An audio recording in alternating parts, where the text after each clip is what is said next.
Everyone knows MMA comes with pain and the risk of injury, but many don't realize just how crushing and frankly bizarre the damage can get. There are few better examples than former UFC heavyweight champion Bas Rutten, known simply as the man who breaks livers. As gut-wrenching as it sounds, Rutten was famous for introducing the world of MMA to a dreaded move called the liver shot.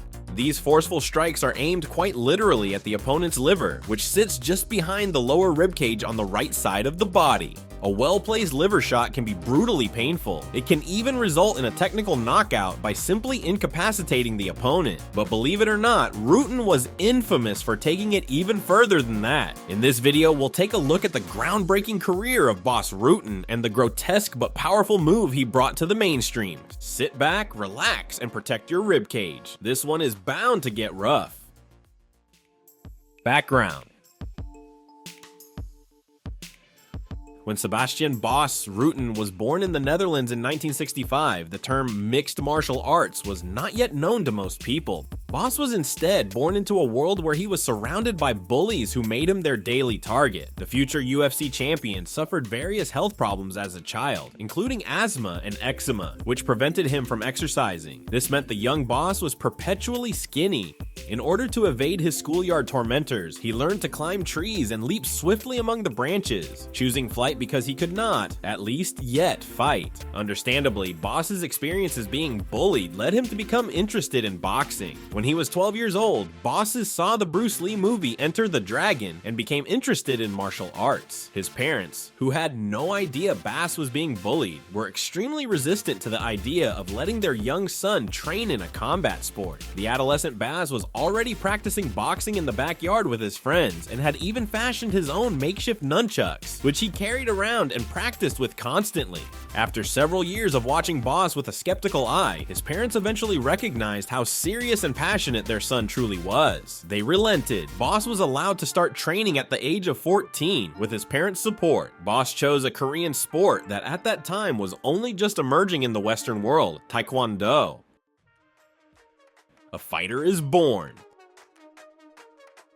Like a caged animal finally set loose, Bas pounced on the sport, pouring all his frustrations into his training. He quickly became so good that he regularly defeated adults in sparring matches. But what is most memorable is what Bas soon did with the schoolyard bullies who had been chasing him up trees for years. Just a few months after he had begun training, Bas confronted one of his bullies. Legend says it was the biggest, meanest bully of them all, and Bas went straight to him, squaring up to him instead of running away. A few hours later, the police were at the Rutten household. They explained to Bas's parents that their son had broken the bully's nose and knocked him out in the process. It was an early sign of the superhuman striking power that would one day make Bas a household name in the fighting world. But back then, it signified the end of Bas's young Taekwondo career. His horrified parents felt their worst fears had been realized, and they demanded Bas stop practicing martial arts right away. The Bas begrudgingly agreed, but legend says he secretly continued confronting his bullies and pounding the hell out of them one by one. It's not clear if this is really true, or for that matter, whether it adheres to the principle of self-defense at the heart of Taekwondo. That being said, it's hard to blame the young Bas for seeking retribution, and whether fact or fiction, the deeper truth is that Bas remained hungry for combat and the mastery of his skills, even as he moved on to graduate and eventually move out of his parents' house.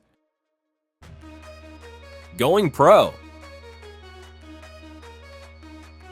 At the age of 20, Bas Rutten was now out on his own. He worked various jobs, from bouncer to chef to model. Through it all, he retained a strong passion for mixed martial arts. With his newfound freedom, he was no longer beholden to his parents' wishes, and soon he began training once again. He soon earned black belts in both Taekwondo and Karate. He began kickboxing, competing in a total of 16 fights. He went undefeated for the first 14, but lost the last 2. His very last kickboxing fight turned ugly, with Bas kneeing his opponent in the crotch after the opponent bit his ear. The fight degenerated into a brawl, and Bas decided shortly after to end his kickboxing career. But of course, Bas Rutten's mixed martial arts career was only just beginning. He was soon scouted by a Japanese promotion company called Pancrase, who were assembling what they called a hybrid wrestling organization. Bas was chosen right away, in large part because of his remarkable striking power. The man who breaks livers was soon to be born. Rutten had his Pancrase debut in September 1993. The 28-year-old Bas was now 6'1" and a muscular 205 pounds. However, in his very first Pancrase fight, he squared off against Ryushi Yanagisawa, who was both younger and nearly 50 pounds heavier. At that time, it was arguably the largest platform Rutten had yet taken to showcase his skills. Scouts and pundits already knew the 28-year-old had noteworthy strength and power, but few could have predicted just how strong and powerful his strikes would prove to be. Rutten came at Yanagisawa quickly and aggressively, pummeling him with knee strikes and colossal palm strikes that had not yet earned their infamous reputation. Yanagisawa was among the first to learn how deadly Rutten's hands could be. Within 48 seconds, Yanagisawa was unconscious on the canvas. To the horror of everyone in the arena, including Bas Rutten, Yanagisawa stayed there for several minutes. He was eventually carried out by emergency personnel. Only after 2 days in the hospital did Yanagisawa finally become upright once again. Yanagisawa soon returned to Pancrase and fought again, but the scar of the absolutely ferocious knockout never fully healed. As far as fighting debuts go, Bas Rutten had one about as impressive as anyone could. The legend is born. Rutten also won his second Pancrase fight. This time, he faced Takaku Fuke. While he didn't knock Fuke out in the first minute, he did manage to win, thanks in large part to a specific strike that would soon become his MO. He kneed Fuke in the liver. The following year, Rutten pulled a similar move on the co-founder of Pancrase, Minoru Suzuki. Prior to fighting Rutten, Suzuki was undefeated.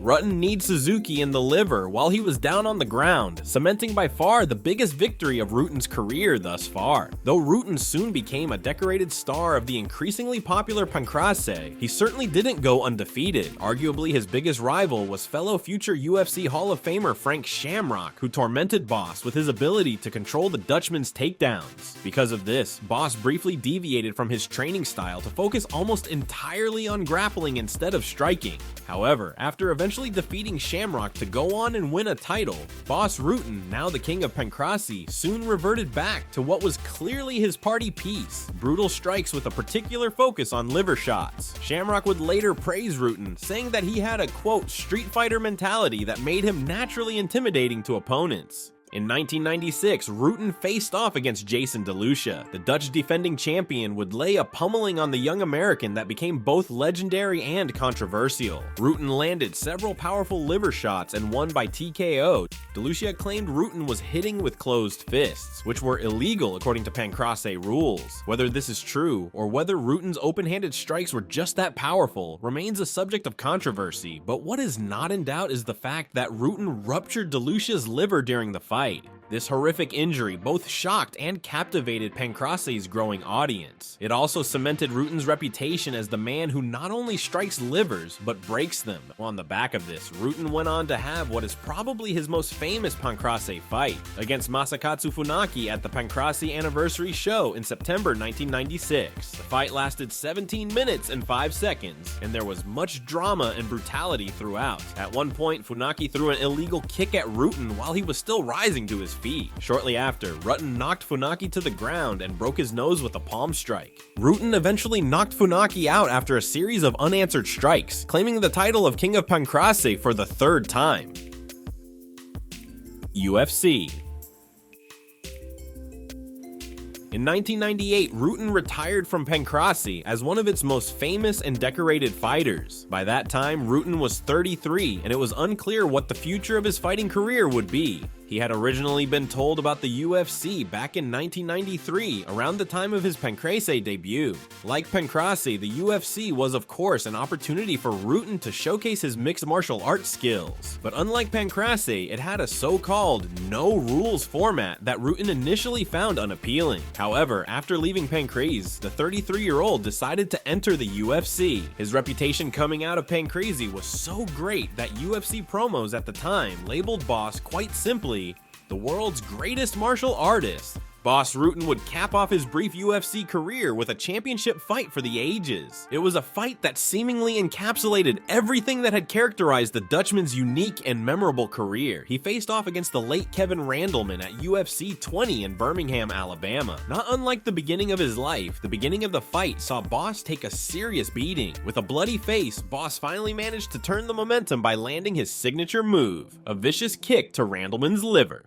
Randleman was considerably slowed by this, but the fight went on for a total of 21 minutes on the dot. In the end, the fight was decided by split decision. As he had been so many times before, Bas was declared winner and champion, and as so many times before in his colorful career, the decision was controversial.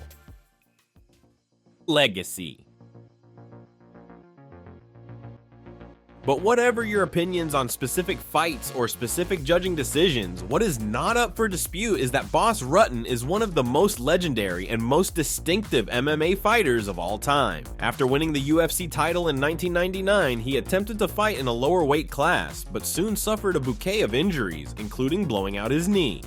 Bas would eventually return briefly to UFC in 2006, and he also had a stint wrestling in Japan. He has since had a lucrative and diverse post-fighting career, succeeding in everything from acting to coaching to holding executive positions in fighting organizations. Rutten has also occasionally gotten involved in fights off the canvas, most famously in a bar in Sweden, a story he has recounted many times. The man is a legend in MMA, and his balanced yet brutal fighting style has influenced countless fighters to come after him. He ruptured livers and inflicted crushing pain on many more, but he also elevated the sport to new heights and has come to exemplify what it means to be a powerful heavyweight in mixed martial arts. Perhaps most remarkable of all is his creativity. Before Rutten, it was known in boxing that targeting the liver could debilitate an opponent, but no one had integrated it so effectively into the rising sport of MMA. Rutten wasn't just a powerhouse who could land you on the floor with a single strike. He was also an innovator who managed to both intimidate his opponents and influence the future of his sport. For this, his legacy will be remembered for a long time. Thanks for watching. Please leave a comment and don't forget to subscribe.